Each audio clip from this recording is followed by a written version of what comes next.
Fast flat for you. All right, Chicago street course here. So I'm probably like 1 to 2 seconds off the absolute best times that you'll see, but hopefully this will just provide a good baseline for you. So setting up for the lap, you don't have to worry about too much here.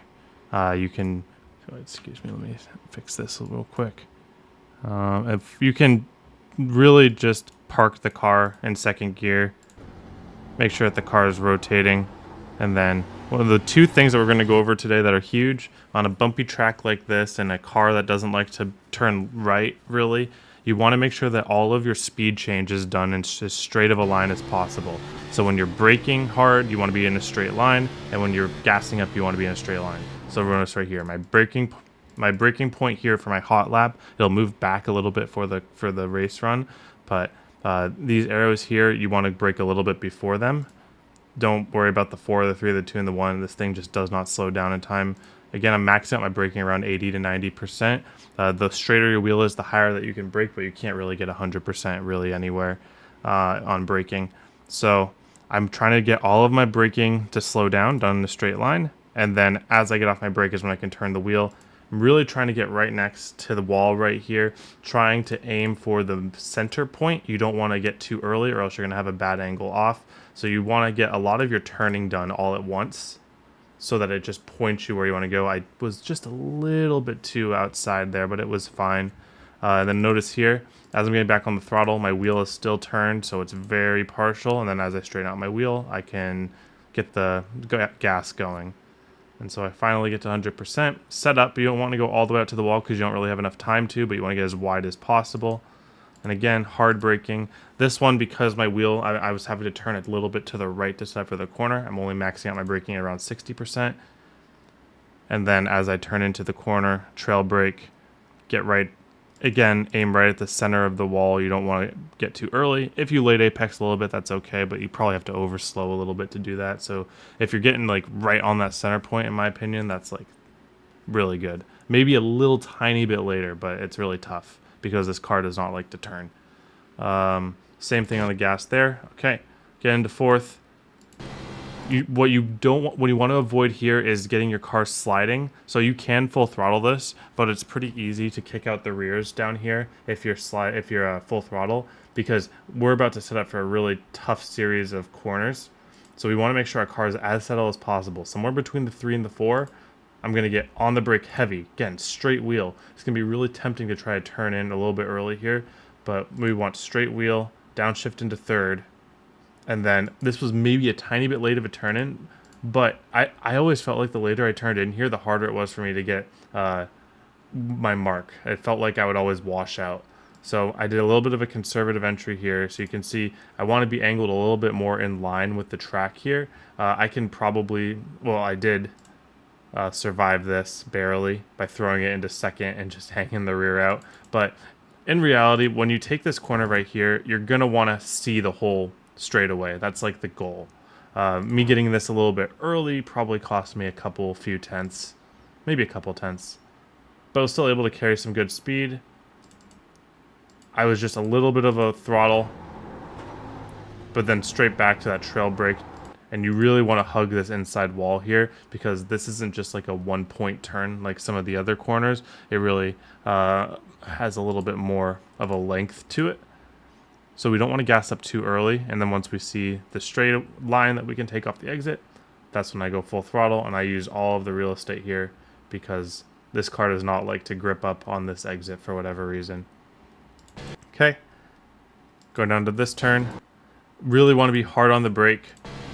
I found just maybe 2/3 of the way down this white wall, maybe a little bit before then, maybe between half and 2/3, whatever that fraction is.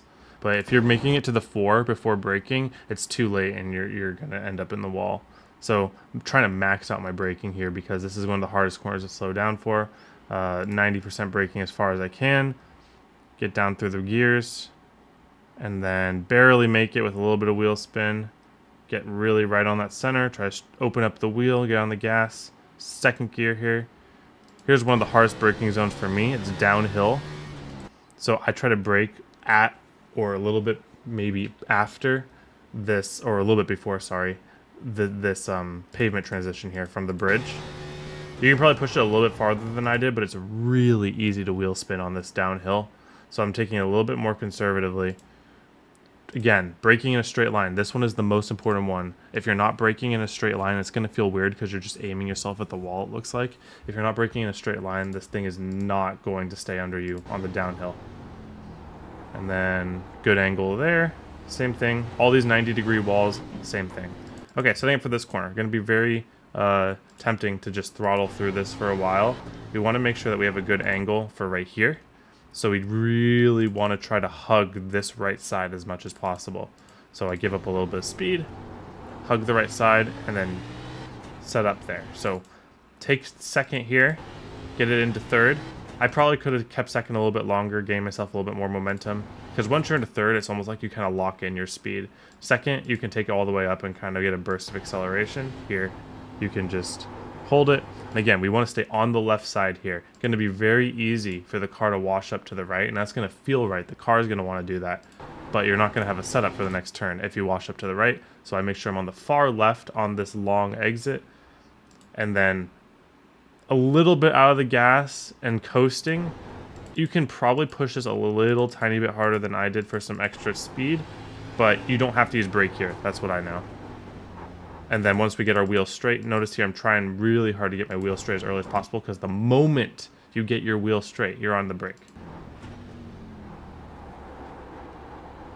And again, that's just, we've talked about those right-handers. It feels the same, but slowing down for that one can be difficult because it's hard to get your wheel straight early enough to get on the brake to make that corner. So you really got to prioritize exiting the corner in a way that your wheel straight as early as possible so you can get on that hard brake. Make the corner, good angle. And again, we got another downhill right-hander as our final corner here. I wait a little bit, just a little bit after the, maybe right on these arrows right here on the course. Hard braking, straight line.